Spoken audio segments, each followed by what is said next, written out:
زۆرەنەو کتێبانەی کە چاپی دووەم و سێمیشی لێ بڵاو بێتەوە دیارە خواستی زۆر لەسەر ئەم کتێبانەوە ئاکات کە بەشێک لە چاپەکان وا بکرێت کە چەندین چاپی تر بڵاو بێتەوە و پێشکەش بە خوێنەرانی کورد بکرێتەوە.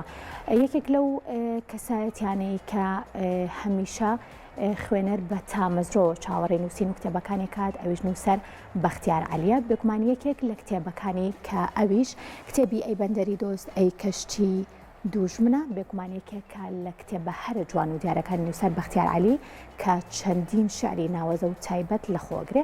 دیارەم کتێبە لە پێشووترا ئەخراوەتە بەردیدەی خوێنەران بەڵام لەبەر زۆری خواستی لە ئێستا جارێکی تر بێگومان چاپەکرێتەوە و پێشکەش بە خوێنەری کوردەکرێت.